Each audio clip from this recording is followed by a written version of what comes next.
Hooray for Hollywood, where you're terrific if you're even good. Go out and try your luck, you may be down or done. Hooray for Hollywood, hooray for Hollywood. Hello and welcome to another episode of The Hollywood Knitter. My name is Allison and I'll be your host. This is episode 94 and I'm recording on Saturday, November 15th, 2025 from my home in Los Angeles, California. It is a very rainy and gray day today. I love it. The fact that I have nothing to do but what I want it to do. It's going to be a glorious weekend. And I'm home alone. I'll talk more about that later. So it's even better. Well, the cat, you can see Apple's head. She's sleeping nearby because I'm in a room. But I have so much to talk about. It has been almost 2 months and I've had a lot of travels, a lot of knitting, a lot of stuff going on. So I wanted to take the first kind of full free weekend I'm back and catch up on everything and get everything here and talk to you guys about it so I can put stuff away and clean stuff up and all that stuff, like organization of my brain. So normal starting off. Let's start off with, what am I starting off with? I'm starting off with finished objects in the can. I have a few pairs of socks and a shawl and 2 hats. Yes. So traveling means lots of small projects. So the first one is I'm calling my Scrappy Socks number 9. These are my ongoing journey this year to just use up my partial balls of yarn however I feel like it. And so this lovely one, I'm Scrappy Sock number 9 of the year, and it's 300 yards. And this is a mini, a Fiber Nymph Dyeworks mini from her Advent.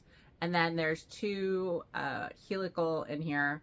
One is her Fiber Nymph Dye Bounce and Choose Happy. I got it in 2021. That's kind of the self-striping you see. It's the white, orange, white, yellow, white, orange. And then I striped it with Apple Yarn Studio and Harvest Moon. This is that blue that is kind of throughout, and it had also some white and some oranges. And I think they just came out to be a happy sock. My normal sock recipe, so toe up.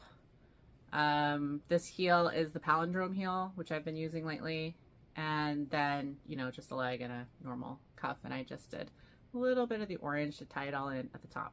I'm pretty happy. Might be for me, might be for charity, might be, I don't know. As I've talked about, I have too many socks. I actually just went through the socks of my boyfriend to air them out because I had put a new pair of socks in there that I think I'd hung downstairs on the wall for a while because my latest pair of socks usually stays art, and I had left them up there for a while because I hadn't knit them one. And I've talked about it before, my ongoing sock moth issue. It's not dire, but I can't 100% get rid of them, and so there must have been one downstairs and it got into the socks, and so when he pulled them out to wear them for the first time, they already had 2 holes. So I got to darn those. And then I was like, oh no, I hope it hasn't got into a sock drawer because that's where he pulled them from. And so I just went and pulled all the socks out, aired them out. I have a kind of a non-toxic spray that I use too, and didn't find any evidence of any of that. He wears them pretty regularly. We wash them pretty regularly. But he has 27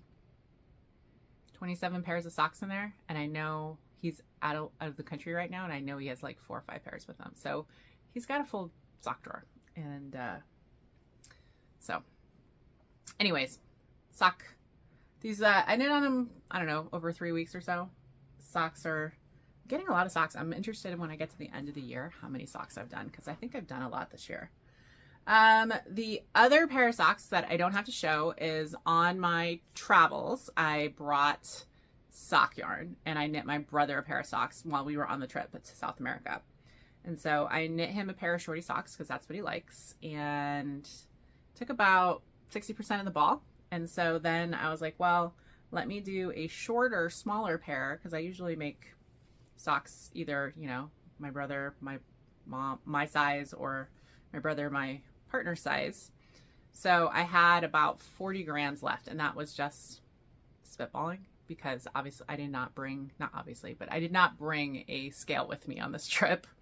So I had about 40%. So based on that and based on how much I used on his and his numbers, I kind of just did a quick calc of where I would be able to use, like what size circumference.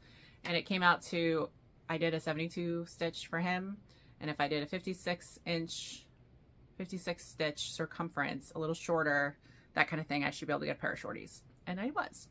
So this is that yarn that I use for my brother's sock. It's just a Simply Socks Yarn Company splash sock. So just a 75/25, you know, commercial kind of sock yarn that I picked up at Zombie Apocalypse last year. Somebody had brought a bunch of these on the free table. I picked up one with the intent that this would be a pair of socks for either for a guy in my family. So this is what the colorway looks like. I did finish this one. Literally, I finished my brother's socks probably, I don't know, a week into the trip. And so then I cast these on and I did these and I finished these, I think the last day, almost the last day of the trip. So yeah, so I have a second one. These are definitely, and his were matching because I was able to get 2 full color stripe repeats for his. And then I had like a stripe and a half left, or so they're not exactly matching. They're siblings because I couldn't match the colorway and use all the yarn. But pretty happy to use all the yarn. This is definitely going into the charity box. I have a box that I'm going to send to Knit the Rainbow. I was trying to get it out before I left on my trip and I didn't, so it's on my list of things to get all that packed up today. I have a bunch of hats, some socks to send out, and that's my big charity push this year. So this represents 2 pairs of socks. One, because he literally, I finished them and gave them to him and he wore them on the trip. What I did find out, which was nice, is I'll have to make my brother more socks because all of the socks he pretty much brought on this trip were ones I'd made him. And I've made him, I don't know, I think he had like 4 pairs. So he says he really likes them. So I will knit him more because I just said my partner doesn't need any more. The other project I brought on my trip that I knit on, so I started this in October. And this was intentional for the trip, yarn bought for the trip. And this is, the pattern is Musselburgh by Isolde Teague. A lot of people have done it. I've done it before. And then I picked up a very special skein of yarn that I showed you last time from Gauge Dye Works, which she does a great self-striping yarn, but she does what she calls the one way. So literally from the beginning to end, an entirely different color. And so I liked the October colorway. I think it was Jack-o'-lantern. And I picked that up with the intent to do a Musselburgh for me and then followed the pattern, did the whole thing. So this is what it came out to be. Now, look how awesome that is. It's a very kind of muted jack-o'-lantern. It's not like in your face orange. It's very muted. And then it goes down into this. And then, dun, dun, dun, dun, what it is on the other side? It's like another different, it's like another hat. Boom. And then it goes into cools. So I have a cool hat side, a warm hat side, and I didn't do any modifications. I, did the gauge. I followed it entirely this time, which last time I didn't. I don't know. I made mods last time and that hat was great. The big thing I had done was ribbing here so that it would be ribbed. And I decided not to do that. I really wanted something that once I got past the increases, I literally knit. And I intended to use every bit of this, which I did. It is like 385 yards for 100 grams because it's a MCM. This is her MCM base that I used. So it's a little less than a normal sock skein. And I wanted to make sure I got the length and that kind of thing and used it all up. So what I did is I started it, did everything. And I knit this way. And then basically counted how many colors I had for the increases and said, okay, when I get to that equal on the other side, I will stop to start doing the decreases. And that worked really well. It wasn't super exact. I had a little bit left of that color, but pretty darn close that I had like 2 yards maybe. And I love this. Look at. It was so easy to knit. I knit on this because I just did it on 16-inch circulars that I had for it, and so this was very easy to pick up and knit in the round when I was walking around Santiago and Chile, when I was walking around Buenos Aires, when I was, you know, on a bus, when I was on a plane, and just kept knit, and finished it. Again, this was another one that I finished while I was there, and then cast off and we wove in the ends while I was in Iguazu Falls, which was my last stop, which I'll talk all about that more later. What do you think? Should I keep it on? Maybe I'll keep it on. It is cool here. So this was a great travel project. Go Allison. The other project I brought, so I bought, let me take a sip of tea because obviously I'm talking too fast. I have so much to tell you guys. Okay, the 3 travel projects I brought were the socks. So just a single skein of sock yarn that I turned into 2 pairs of socks. This, which was a single skein that I did. And then the other one that was intended to be the one for planes, things like that, where I had a little more attention that I wanted to knit on during the Hohi Cal, and because I was going to Hohi's retreat, was the, and I'm not going to say this is Icelandic, and it's based on a building in Reykjavik because she's very fond of traveling to Iceland, and it's the Hallgrímskirkja shawl. I butchered that. Totally butchered it. I could have looked it up. Anyways, here is my version of it. Isn't it beautiful? You guys can't tell, but look at that pops of neon, tweed, and this fluffy yarn. And it's a very simple shawl, very simple motif with some eyelet lace kind of detail. And then the ends are like this, which is very reminiscent of the building. I'm sure this is kind of where the intent. So it is a kind of a shawl scarf. I'll probably wear it more as a scarf. It is my wingspan, so it's about 68 inches and about, I don't know, I think it's 18 inches or so, maybe a little more. Now, the yarn is Lavender Loon. I'm calling it Tweed Fluff. I picked it up at ZK last year where they actually had a sample knit in this, which is why I kind of fell in love with it, the yarn. So it's a 1 skein. I used almost all of it, mainly because I planned it that way. Before I left, I measured the ball, I skeined it up, and then I literally measured the ball into 2 equal halves. So, and then kept the I didn't disconnect the halves, I just had them connected so that I knew I could, because this is one of those where you go, when you get to halfway point, you should have used 50% of yarn. So I made some mods. I followed the pattern pretty much all the way, but probably right about here, she has 1 more increase, and I felt it was wide enough already for how I was going to do it. I didn't want to do 1 more increase, so instead, all of the repeats were pretty easy because once it's all written out, but once you get the hang of it, it's super easy. So basically here you increase, it's a 32 row repeat, 8 eyelets. First 4 is an increase and then straight, increase, straight, increase, straight. And so when I got to the point where I didn't want to increase anymore, I basically just kept knitting with my ball without changing. So the center one I have is actually 17. So yeah, not that much of a mod, super easy to do. I knit most of this, over 3/4 of it, on the trip, and then I finished it at home. And it is just super soft. Now, for whatever reason, this yarn base is not in Ravelry, and I lost the tag. But this is one of those kind of tweed flips. It's got some soft stuff in it. It's got some linen in it. It's got a whole bunch of stuff. And it was the purple and the neon tweeds that I loved. So this is going to be just kind of a scarf, probably more than anything else, scarfy shawl, because that's kind of the shape, and I'm totally keeping it, and I love it. Look at me. Look, I could go into the rain right now.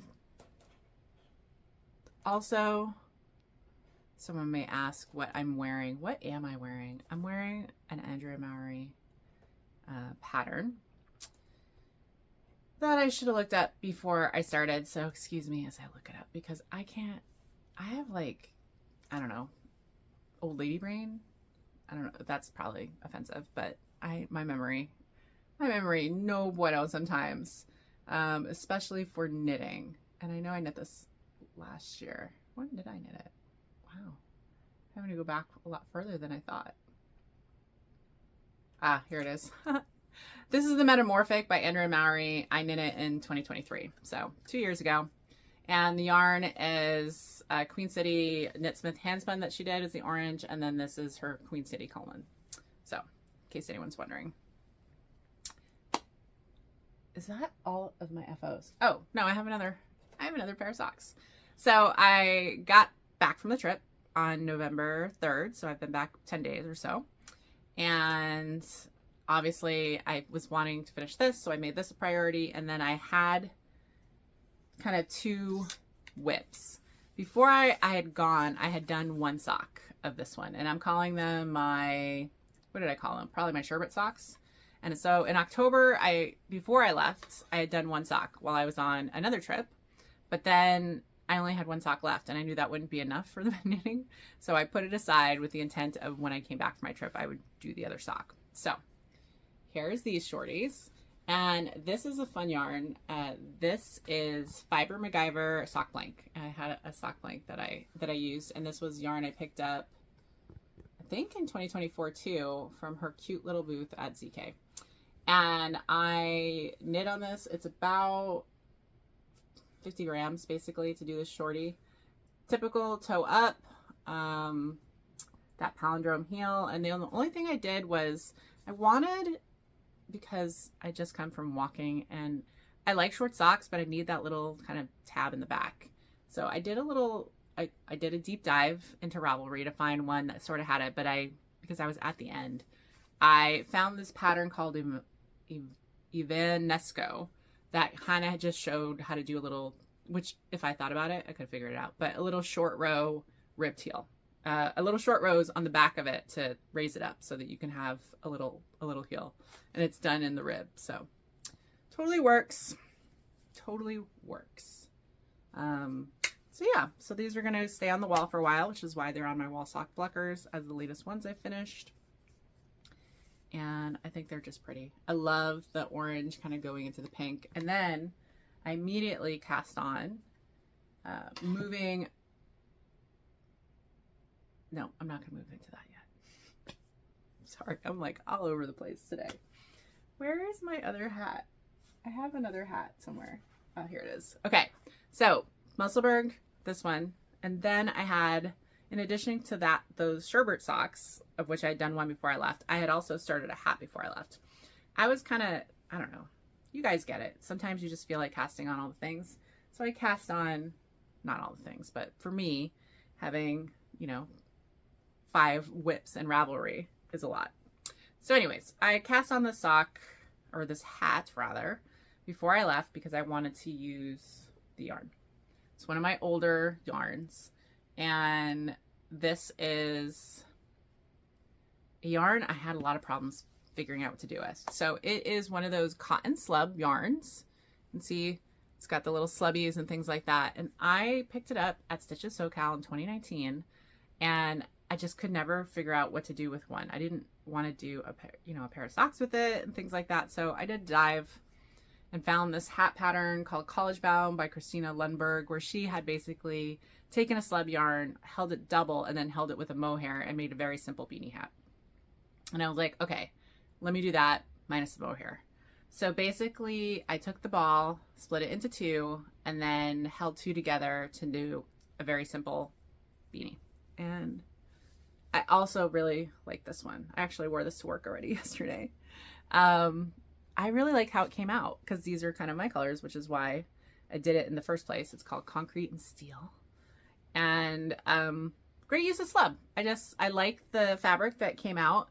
I did have a little bit of like kind of pooling, but for whatever reason, when you hold it double, it's not that you don't get some slubs on the side, you do, But there's definitely a lot more on the inside. So it's almost like you got like a little extra warmth on there. So yeah, so I finished this September. I started in September and I finished it a few days ago. So, because I wanted to clear off my needles before I started back on the other sweater whip I was doing before I left. That is all of my whips now, or my FOs. Oh, I can't speak.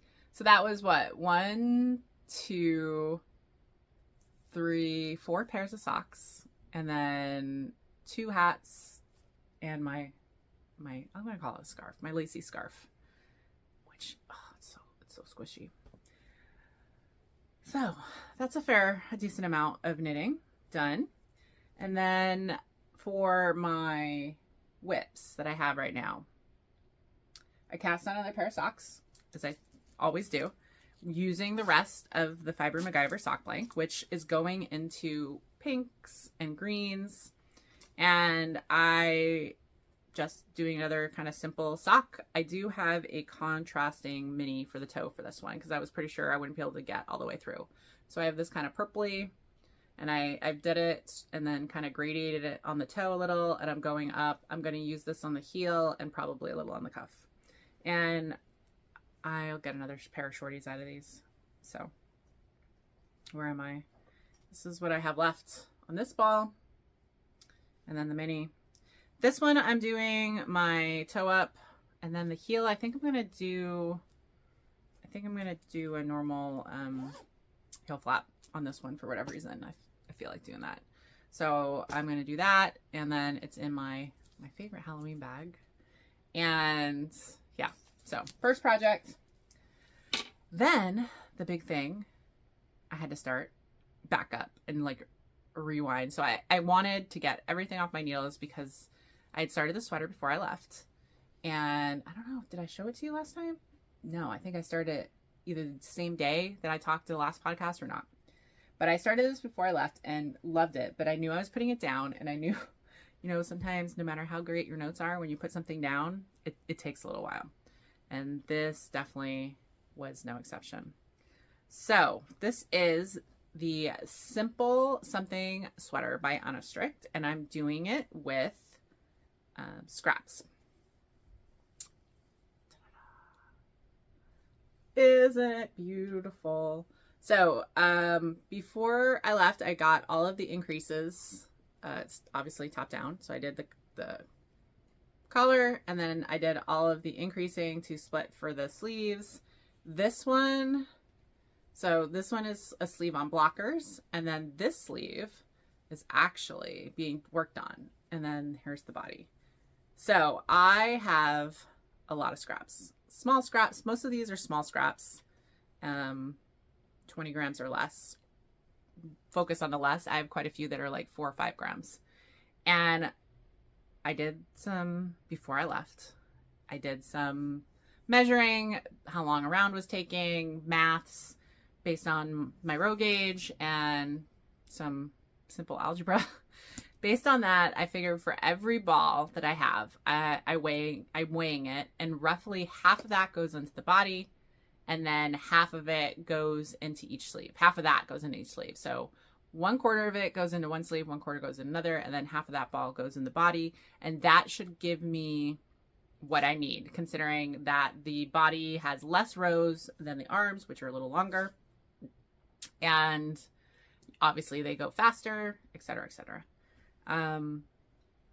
I had put a semi-gradient, so you can kind of see I'm semi-gradiating a little bit, and I have that gradient of my various minis out, and yeah. Also easy for me, which I have all of these on the needles, so I actually, because I am using my ChowGoose, let me pull this in. So although this is the purl side is the side you're going to wear when you're knitting it, you're knitting just knit. So you're knitting on this, and then you have your ends, which mine are all woven in. And what I am doing is basically I have I have needles on the body and one of the sleeves at the same time. So I'm doing the body colors and then I'm switching to that sleeve and then back and forth. And then I didn't bring it up, but I have like a chain that I'm literally threading yarn through the little balls that are left in the right order for the other sleeve. Otherwise, I will never remember what the order is of the colors to be able to recreate that. So I had to pick it up last night and spend a few minutes reacquainting myself what I knew a month ago, and like making sure I needed to start decreasing on the sleeve. I needed to, you know, figure out the body, etc. But back into it's all now at the front of my brain again, and I'm going to primarily be working on this for the next definitely month or so probably. I might get a lot done because, as I said, I'm home alone right now, and so that translates to a lot more knitting time. But I'm really, really liking it. I'm really liking it. Oh, and then what I'm doing is, I said, the sock scraps, and then I'm holding them with my cone that I bought. This is a brown sheep, I got from the Knockers Spirit D-Stash, but this is brown sheep sport, 100% wool. And all I did is I basically wound off a ball that I'm using for the sleeve, and then this is what I'm holding for the body. When this runs out, I'll actually cut and do another one to continue on the sleeve. But it's working really well. So pleased with it. One, because I love this, obviously, look. I love this kind of crazy kind of color, and I love using my scraps. I love the kind of the neutral color. It's super easy now. It's a lot of stockinette. I'm not doing any body shaping. Just some simple decreases for the sleeves. So super semi-mindless, but you're constantly changing colors, which keeps you entertained. I can't make it a travel project easily because I do have to weigh every little ball of scrap as I start. And then as I knit, keep weighing it so that I use half, depending on if I'm knitting the sleeve or whatever, you know, I get to the amount I want and then I stop. So it is a bit of a setup. So I have a whole setup in my knitting area right now. And then I'm pulling in, you know, colors as I do them. But I'm super pleased with it. So this is also my last project for my Make 9 for 2025. So with the conclusion of this, I will finish my Make 9. So I'm having a great knitting time. Like, I'm feeling very, very inspired. And even though a lot of small projects and stuff, I love knitting socks. I love knitting socks.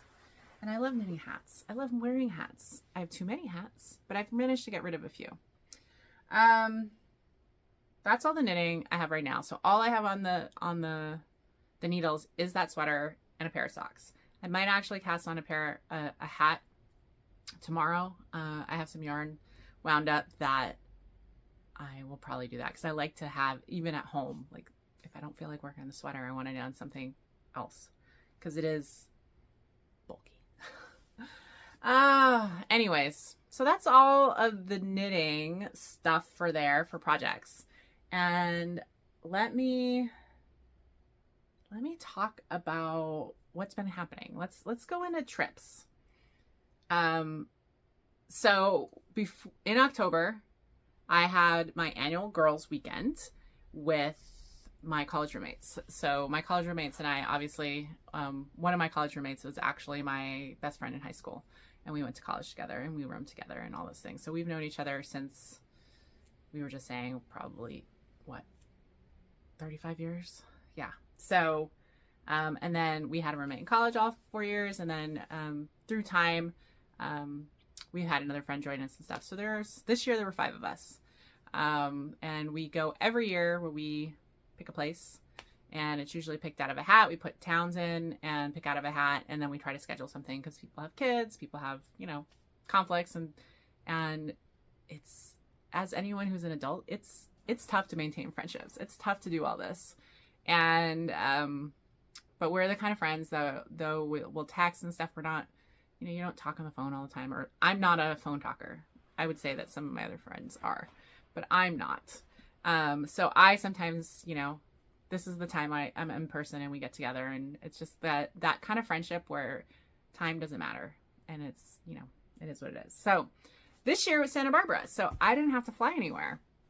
So that was amazing. And so I got to pick them up at the airport, and then we drove to Santa Barbara, and we had a beautiful house in Santa Barbara and a beautiful time walking over to State Street and hanging out. And we did an escape room. It's my first time doing it. I didn't like it. Some of that might have been the group we were doing. we probably weren't a good group to do it with each other. And then, yeah, just walking to the beach. It was just relaxing, and which I love. And I just love catching up with those ladies. We just stand around, we hang out, we eat, we talk, we kvetch, we catch each other up and what's happening. And it was great.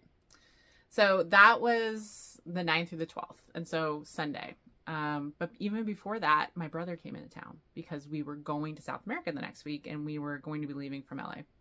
Because at the time when we did the trip, he was in flux. He didn't know where he was going to be living. And I was like, all right, we'll just plan to come to LA, regardless of wherever you are, so that I can buy these international tickets. And then it'll be easier to get a domestic ticket to get you to LA. So that's what we did. So he actually came in and was there while I was out of town on my girls' weekend, hanging out with my boyfriend. Then I come back on the Sunday. Monday was a holiday, which was great. And then I had 2 days of work. 2 days? Yeah. So did that. And then also right before we took off, because we left. No, I think I had 1 day. I had 1 day of work because we left on Wednesday. And that 1 day of work, I went in to just kind of, you know, clear the books. When you're going to be gone for 3 weeks, just to make sure everyone knew what they were going to be doing and that I was going to be gone. And, you know, so not that anything, there's a lot of stuff that doesn't happen when I'm not there. So, but there are things that kept going. And then that night, Tuesday night, I had tickets, my season tickets to the local theater that does the Broadway shows, and it was Les Mis.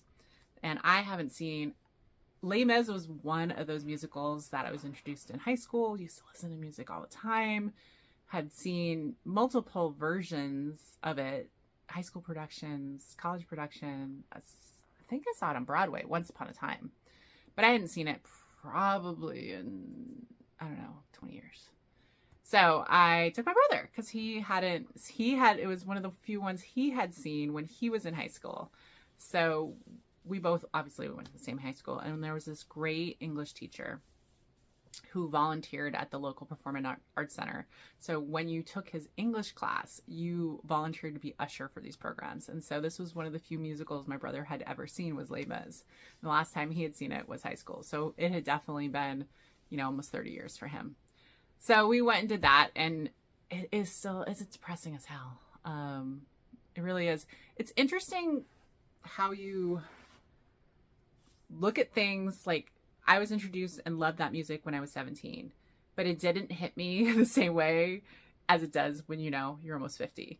And yeah, it's interesting how your perspective on things changes, which is why it's important to reread books, to reread things, because as your life experience and where you are in your life's journey changes, how you look at things changes.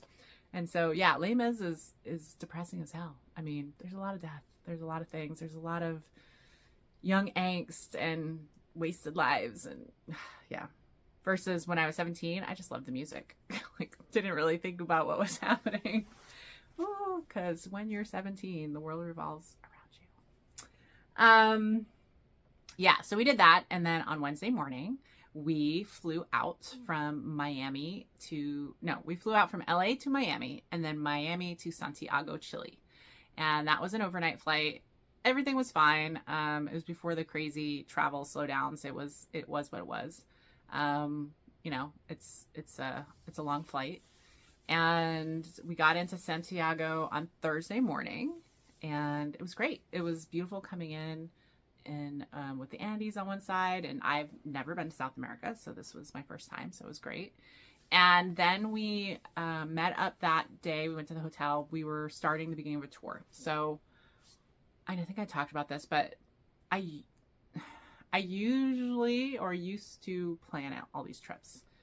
In my 20s and my 30s, I would spend weeks just travel planning, finding hotels, finding things to do, like booking all the stuff independently. And I'm at a stage in my life that I still enjoy that, but it stresses me out because I have work, I have this, like I have decision paralysis.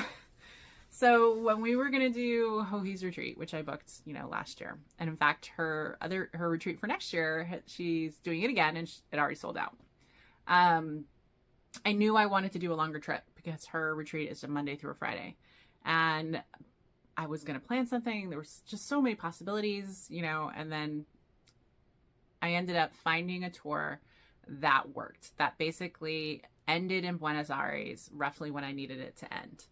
And I was looking at tours that either before or after. And so this tour worked. And it is the tour company G Adventures, which is a very well-known company. And basically it was, I forget what the Pacific tour was called, but we flew into Santiago. We were in Santiago. We went to Valparaiso, Chile, which is a coastal town about an hour and a half from Santiago. Then we went down to the Pucón region, which is kind of the beginning of the Patagonia side for Chile.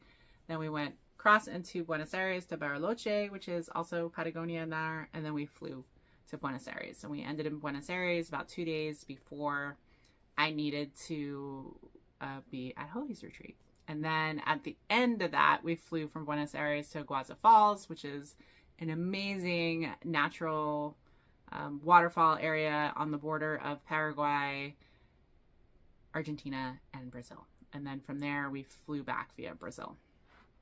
It was almost 3 weeks. It was amazing. It was so much fun. And I flew with my brother, or I traveled with my brother.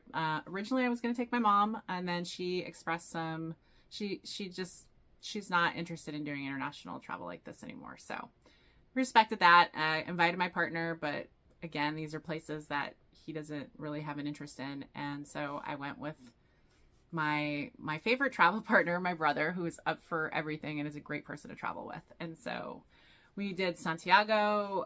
We did all that stuff. We did kayaking. We did whitewater rafting. We did hot springs. We did hiking on a volcano. All of this was the G Adventure stuff before we went to Hohi's retreat. So it was a very kind of active retreat. We did a lot of things. We met a lot of great couples. It was a tour of 16 people. That is, I think, their typical size. And then you have what they call a chief experience officer, which is the person who makes sure everything keeps running and helps. And she was amazing. She was an Argentinian woman who was running this tour. A mix of Brits, Americans, and Canadians, couples and singles. Age was, lots of retired, more retired than say my brother and I, under 50, but there was a great mix. And then just great conversations. It ended up being a really great group to travel with. We had lots of great conversations. They were very well traveled, almost everybody. This was our first time doing G Adventures, but everybody else, it was not their first time. And so, yeah. We just did a lot of horseback riding. I rode a horse twice on this trip. I've never ridden a horse in my life. I rode a horse twice. So it was just great. I have, I think, 1,600 pictures and videos and stuff from this trip.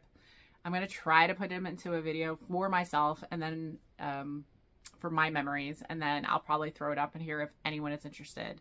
It's not going to be now, but it will eventually go up on my YouTube if anyone's interested in seeing it. But I highly recommend it. I really, really love Chile and Argentina.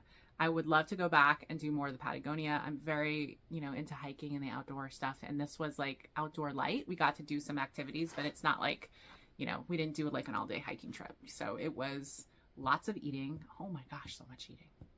But it was great. And we did the travel on the adventures. So we did Santiago, and then we did a overnight bus, which was one of the things I was worried about, but actually was like better than an overnight flight. It's to get from Santiago down into Pucón, it's about an 8-hour ride. And so we did a night bus where we got on the bus about 10 o'clock, and it's a double-decker bus, but all of the seats lie flat. So there was probably 20 something seats on the second level, and they all go flat. And so it was a great night's sleep. And then you wake up and you're in these beautiful mountains and you're almost there. We got into Pucón about 7:30 in the morning. And so most of the trip you were you were out. So that was interesting. And then we were there, and then we also took a bus to go the crossing from Chile into Argentina, into the Bariloche region. And that was interesting to do this crossing at this like top of the mountain, because you're crossing the mountains there, and to go from the Chile side to the Argentina side. And then on the Argentina side, you're literally in this like tour busy kind of bus on a dirt road for like a long time before it got paved. It was very interesting, but they do this all the time. Everyone was very friendly, no issues with any of that. The distances do mean there's a lot of travel, and that's why we had some travel days that were long, but the views and what you're seeing were beautiful.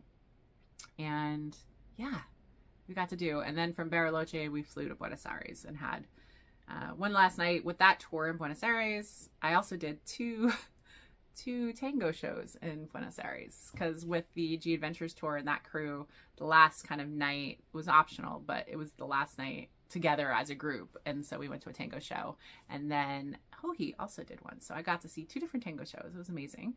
And yeah, so that tour ended, and then a lot of them were continuing on to Brazil for it. I would say about over half the people there.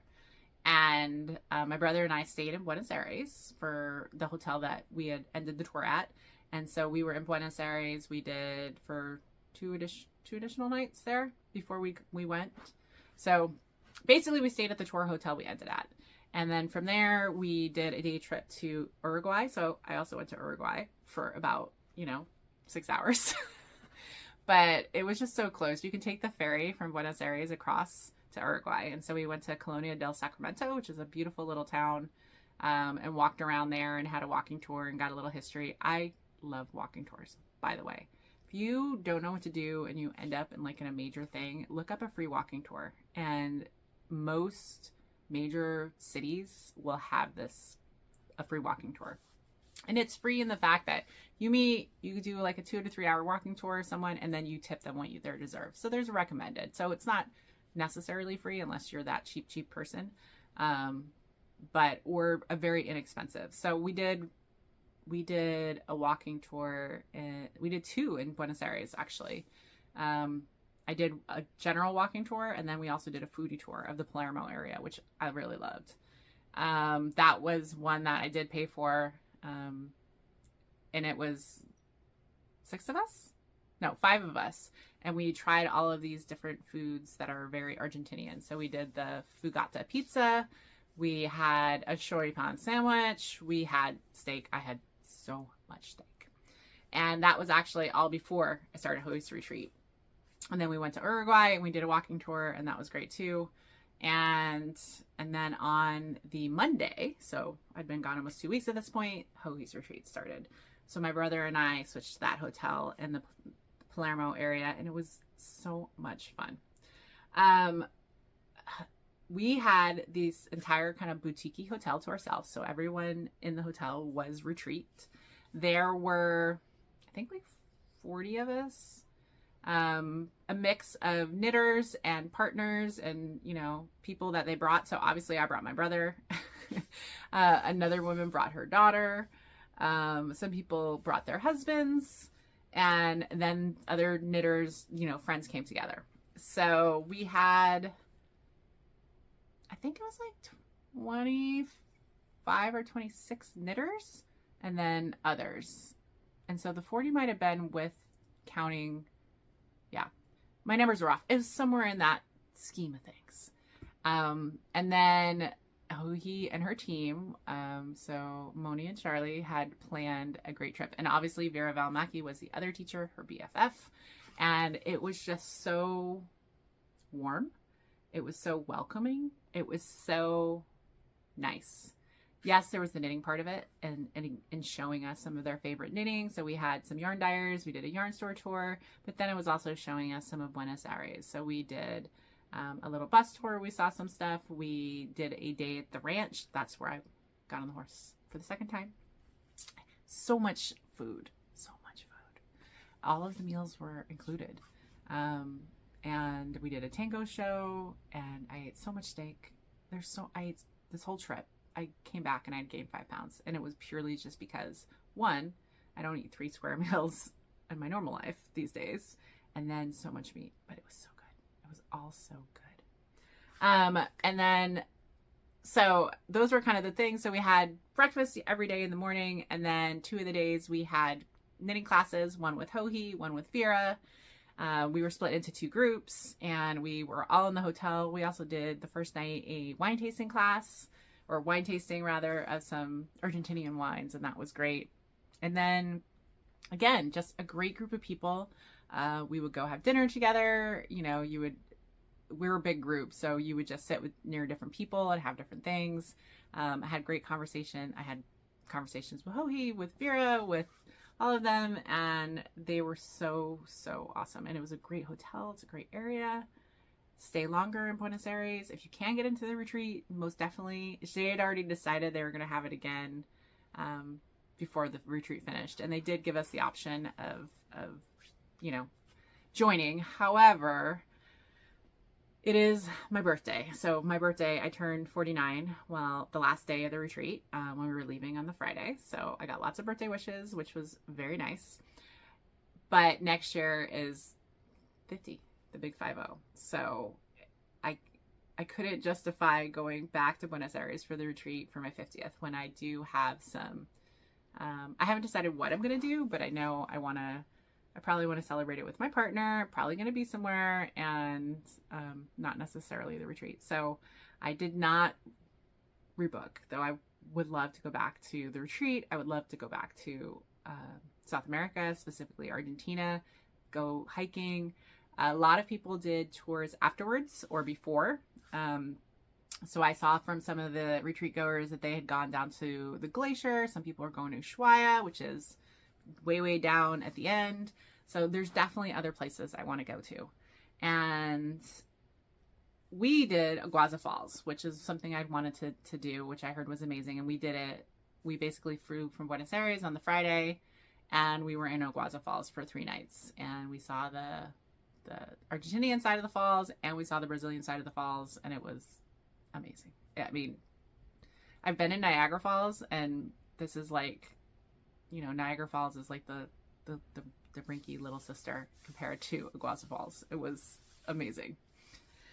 Yeah, so knitting wise, as I said, Hohi's class was on circular yokes, which was great. It was all math and doing it and figuring out how you do your own. I was traveling very light, so I know I talked about this. I brought a carry-on suitcase and a backpack, and that's it. So I had to be very circumspect in terms of what I brought, so that I didn't overpack, and because I was doing various things. The weather was actually on the cooler side. I was hoping it'd be warmer, but not so much. It was on the cooler side for most of the trip. Most of my packing worked out well. There were a few things that I'm gonna yank. But again, because I was going from, you know, 50s to, it could have been up into the 90s, it was tough to pack for that long for that wide a range of temperatures. Managed it, but that meant I couldn't bring yarn to start sweater knitting. It also meant, from a buying perspective, that for the first 2 weeks until we got to Buenos Aires, I didn't really buy anything because I was not going to be lugging it around and carrying my suitcase. I was very light in terms of souvenirs. Also, I knew I was going to probably want to buy some yarn or a bag from Hohi. So I did bring a duffel bag with the intent that from Buenos Aires on, that I was going to probably have to check my bag. And so that I would have a carry-on that would be with whatever my purchases were, which worked out perfectly because I only really had the one stop from Buenos Aires to Aguaza Falls and then home. And so not a big deal to check my bag for that. As I've talked about, I'm not a big bag checker, especially for this. Like, it doesn't happen very often, but your bag can get lost. And that's what happened last year when we came back from Florida. And so it would not be good to be without my bag. But towards the end, I could have lived without it. So, what did I buy?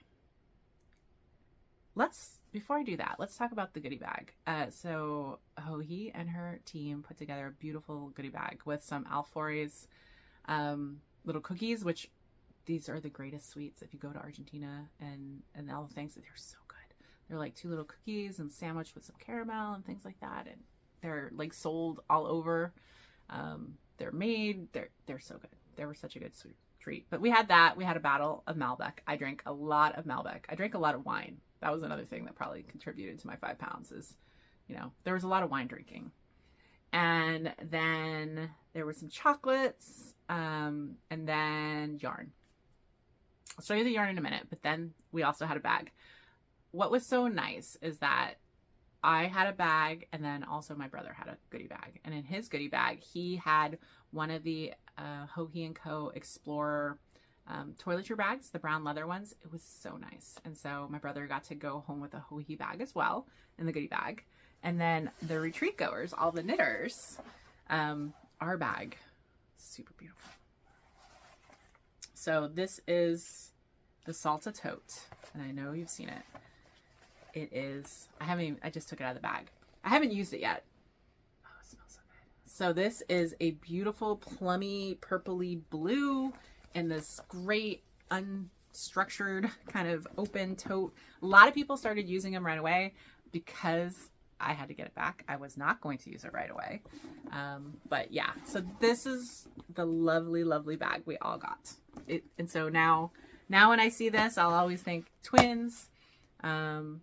Obviously Hohe's stuff is amazing. And one of the things we got to do was go to the Hohe & Co. warehouse, which also happens to be where Hohe lives. And so that was very nice. We got to meet Hohe's mom, and we got to meet Betty and buy bags and see it all and touch it all. And it was super nice. But this was the goodie bag, the Salta bag, and it's gorgeous. And then I was being very good. I love, as everyone who does, loves Hohe's bags. But a lot of her bags are big. So like this tote bag. Although I love this bag and I will use it, I don't use that size very often, like tote bag size. I very much an efficient girl. Like I want to use the smallest bag possible I can possibly bring. So a lot of her bags are bigger than I would carry. But I did see one that I had to get, and I did. So the bag I bought is one of her patchwork QB ones in orange because it's me. And I needed to have a bag that I bought in Buenos Aires because I went there, and that, was a great tote bag. So this is going to go and live in my knitting area downstairs so I can look at it and smile, and I'll put it, put a project, put yarns, put stuff in it. But yeah, so this is the bag I bought. Super happy. And everyone is lovely. The other 2 people that are part of Hohe & Co. that help their kind of factory manager, and then their kind of does all the pictures and everything. We got to meet them. They were both lovely ladies and got to help everyone shop. There was a lot of people buying bags, a lot of people shopping. They did a pop-up at the hotel. You could see the bags the first day, and then we went and did the tour of the warehouse where we bought more bags. And then they also did a pop-up last day. So if you were feeling like you wanted to buy one more. I will say that now that I've seen them all in person, there is probably 1 or 2 that if a color leather comes up that really appeals to me, I might buy it. But yeah, so that was great. And then in the goodie bag, let me find the ones that were in the goodie bag versus what I bought later. Okay, I think it was these 2. Let me double check. So, they had the goodie bag yarn being done by, Huanco. So this is Patagonia wool. And these are the 2 skeins that I had in the goodie bag. One is Bruma Andina, and the other is Lucera Deval. This is kind of, you can see it's got some of these like plummy kind of colors. The light's way off because obviously it's rainy and gray. But both of these are in there. It's super beautiful. I'm actually going to probably make this one. The Hohe's doing her mystery knit along right now. I'm not doing the mystery knit along, but I did buy it with the intent that I will make that one skeiner with one of these skeins, and it's probably going to be this one. I'm super looking forward to it. So one of the days, on the day we went to the warehouse, afterwards we went to her favorite yarn store, which is called Budatex. In the yarn district. Now, most of the yarn districts, the other yarn stores, this was by far the most amazing store because it had the kind of yarn that we like to use, which is hand dyes and things like that. And he's he had lots of needles, knit picks, and all these things. And it was more the kind of store that LYS we did versus the other stores, which still had tons of yarns, but mainly acrylics, mainly blends, mainly, you know, for people that are knitting other, nah, I don't want to stay mean about it, but just not as high quality of yarns, let's go with. So when we went there, and it was very nice, and they had a wall of the Hunako, and we met the dyer, or one of the owners. She gave us a little talk, but these are basically naturally dyed. And I picked up these two to go with these two. And so they had these Midori yarns, which are, it's a mohair, merino, viscose, you know, lace mohair. But first of all, these with the exchange rate, these were like $15 a skein, and these were like $3.50. Now, keep in mind, these are 25-gram skeins, not 100 grams. So that was one thing I was like, oh my God, they're so cheap. And then I was like, oh, they're 25 grams. So I picked up these. I actually had two colors that I was thinking about, and I kind of picked them up, and I wanted to pick up yarn to specifically do a Joji pattern, and I want to do her t-shirt Elton, her v-neck. And so I actually had two colors, and I said, which one's the better? And she said, these ones are more your color. Not today with these colors, are washing me out, but it will look great. So these are intended to be an Elton, and I don't know when, but this will be my souvenir yarn there. And then the other thing I bought was a sweater's worth in another color of this Midori. There was a pattern that people had sent, my friends had sent, I think that had just come out, like the Lavinia, which is like a lace weight. And so I didn't know if we were going to be doing it. We talked about maybe it being a Rhinebeck sweater. And so I just went ahead and picked up a sweater's quantity of this in this kind of dusky gray purple, which I love. So yeah, so that is what I picked up yarn wise. Now I couldn't go crazy because, again, my bag that I was going to put all this in wasn't that big. So yeah, so I came home with 4 fingering and 8 lace. Not too bad. Not too bad at all. And I'm very happy. I'm very happy that I'll be able to make the t-shirt, and it will be a memory. Pick up the yarn, you know, with Joji's help. And then the other one, whatever lace sweater I make out of it will also be a memory. And yeah. So that is the yarn I bought. What else to show you? The other thing, I gotta put all this away now. Here, I'll just put it over to the side. The other thing to show is, I want to show a present. So the Palermo area, it's a very trendy, kind of lots of shops, lots of nightclubs, lots of restaurants, and lots of sweets, and it was a great place. One of the places we were near, which was actually on the same street of the hotel, was this artist, Maura Viren. And we had walked through the first, even before the retreat started, we were there for that food tour on the Saturday. And we had walked by this artist, and they use a lot of found items, or not found items, but just like common. There was a lot of pencils used for art. There was a lot of other things used for art, and it was very cool. And on my birthday, my brother had gone and bought me this. And it's hard to tell, but it looks like a resin, and then all of these nails pounded in. It's kind of that found kind of art as a cat, and then it says, all you need is a cat. And that's what it says in English on the back. So yeah, so it's a little thing. It was very sweet. I'm trying to keep the card with it so that I'll remember. I'll probably just need to tape it to the back. So my brother got that for my birthday. So that was another thing I had to take back. But I'll show you. Here was our program for the wine and tango. And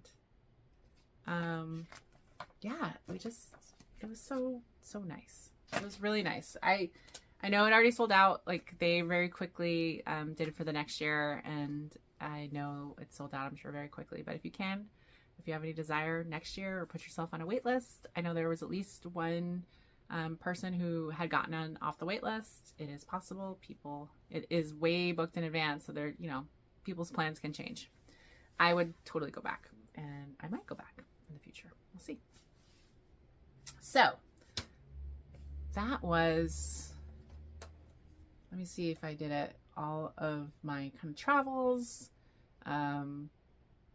Yeah, maybe I was going to put a video together, but maybe we'll see. If there's any pictures at the end of this, that's what they're from. If I decide to, who knows? The other thing that I have as an acquisition, I'm very excited, is the Woolens and Nosh Advent for this year. Cute little art for there, and then the 2 brown skeins, and I'm looking forward to doing this as my little Advent project this year. And this is the 2025 Advent. I love the one I did last year. I actually got 2 pairs of socks out of it. One for my boyfriend, one for me. So these ones I think I'll do for me, and then we'll see. But I don't know. I mean, I like that the contrast is brown. Books. I've got a fair amount of books reading since last time. I think I finished 17 books. Typical, lots of the mystery audiobooks. I love a mystery audiobook. In fact, one of the bus trips that we had was like super long that day, and I got a lot of knitting and listening to a book on that trip as I looked out the window at the beautiful scenery. And 3 books that I do want to kind of highlight for my 17 that I would recommend. Let's go with. And let me pull up. One is called The Very Secret Society of Irregular Witches by Sangu Mandana. And this is a cozy, supernaturally slight romance, kind of just, it's the kind of book I want to curl up right here with a rainy day. It's very much a pool book, that kind of, it's not going to make you think, but it is just happy. And so what it is about is a woman named Mika Moon, who's one of the few witches in Great Britain, and the witches in Great Britain aren't allowed to congregate together. So they do have a society, but they only meet like once, I think it's every few months, and then they can't live near each other, etc. And then nobody can know about them, of course.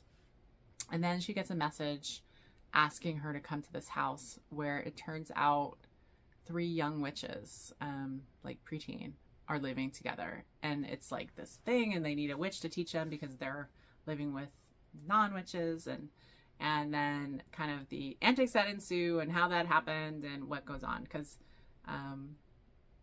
and then there's a little romance with one of the caretakers, and that kind of thing. But it is just well written, and it's very cozy. It's about finding your place and making the choices and choosing,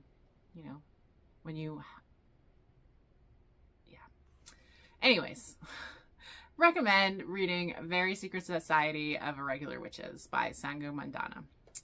Another one I listened to, and this is part of my mystery, and I liked the cover, and that's, I think, why I added, and I think I saw it on someone's list. And that is Vera Wong's Unsolicited Advice for Murderers by Jessie Q. Santanto. This is the first in the series.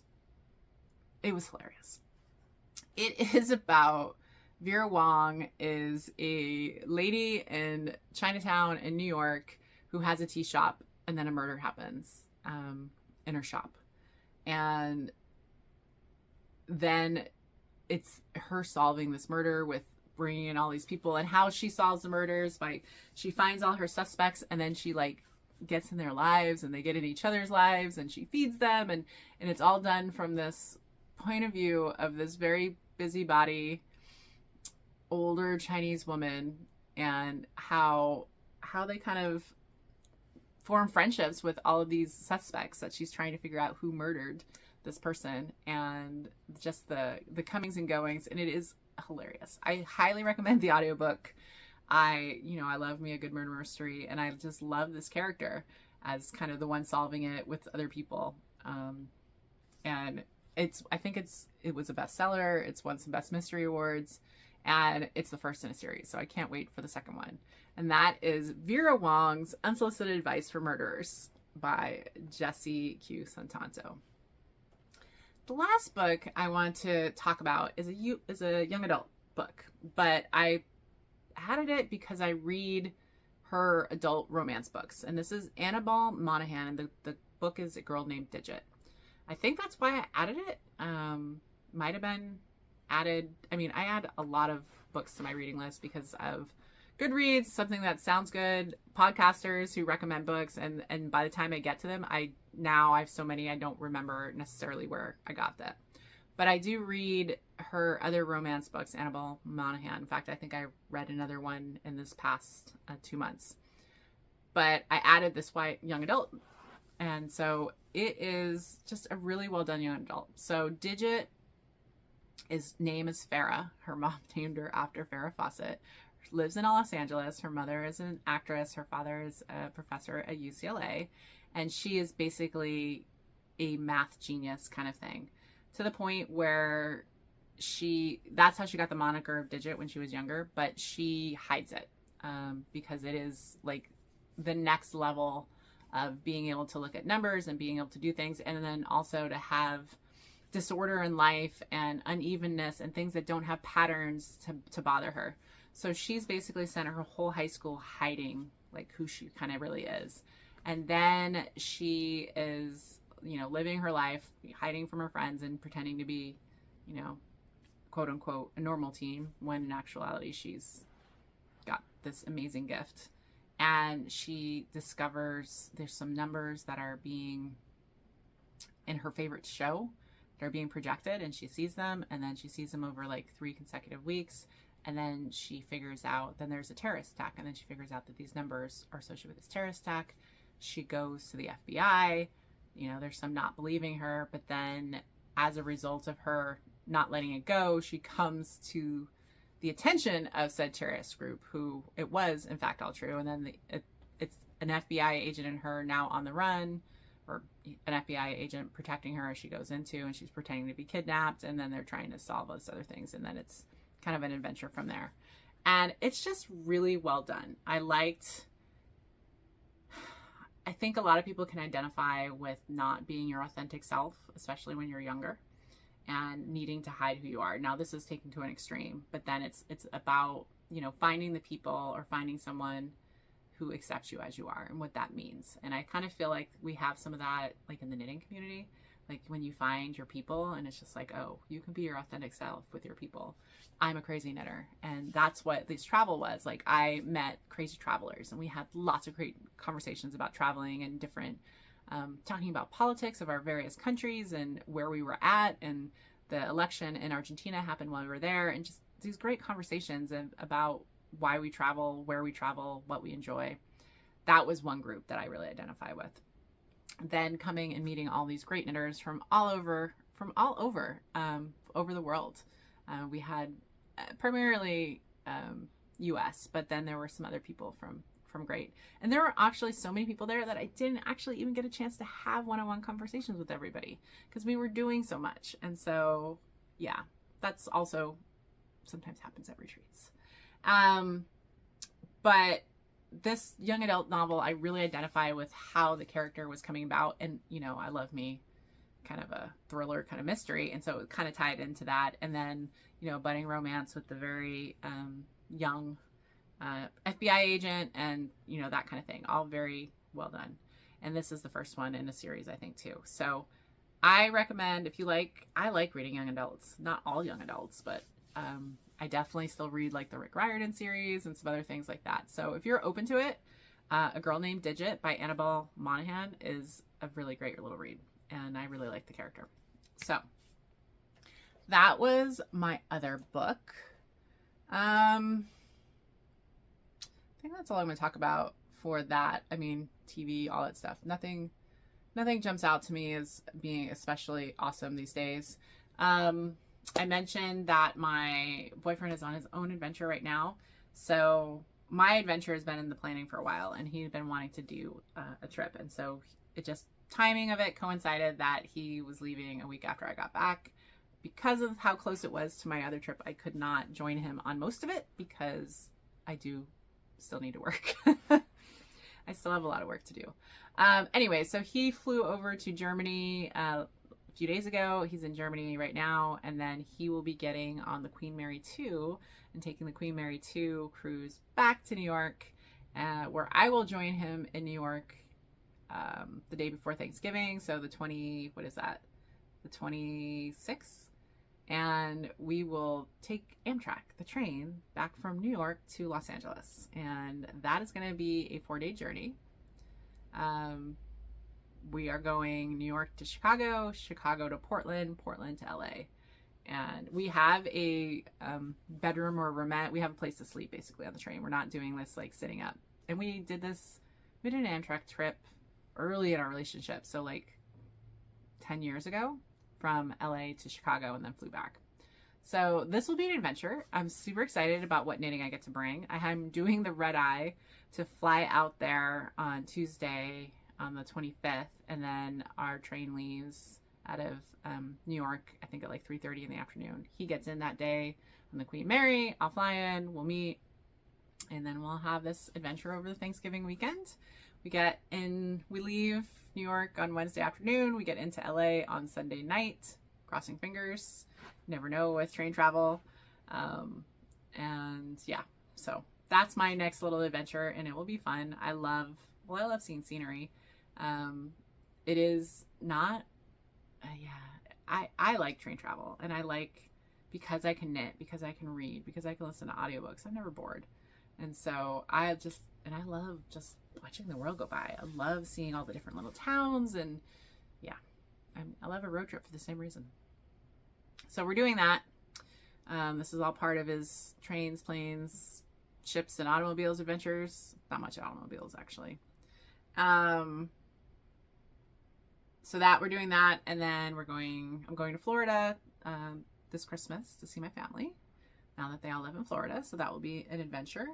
And then plans for next year right now, Virginia Beach in February. And then like the following week, I go to Vietnam with my brother. This is another trip we had planned. And we're going to go to Vietnam for 2 weeks. And then we're going to spend the 2 nights in Hong Kong before we fly back. So I'm really excited about that. I've never been to any part of China.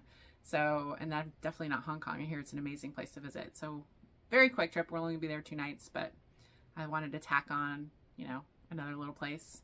Kind of like my tacking on Uruguay for the day. It's just like, hey, you could say you've been there. And then the other big thing we're doing with my mom is we are doing an Alaska cruise, which is a way she does like to travel. And so we're going to be doing the Grocery Girls Alaska cruise in early June. So that will be super exciting. That's kind of what I have in the books right now. I just feel invigorated. Travel invigorates me. I was ready to come home. 3 weeks is long. You do miss your bed. You do miss your shower. Miss my cat. My cat definitely missed me. As I missed, my boyfriend, he missed me, that kind of thing. It's kind of nice too, though. Like, I'm home alone. I got lots of knitting time. It's like a rainy day. It's a perfect day to sit around and knit, which is what I'm going to do. And just getting errands and stuff done. And yeah, I feel just very full of my knitting. I'm very motivated to knit, very excited to knit. Loved all my stuff, loved my travels, loved who I traveled with. And yeah, so I'll end this by saying, find your passion. Whatever, obviously knitting's our passion. If you're watching this, it's because you're a knitter, and knitter's a passion, but do your other things. Like we were talking about, it was not inexpensive to do this trip. And in some ways, I'm just like,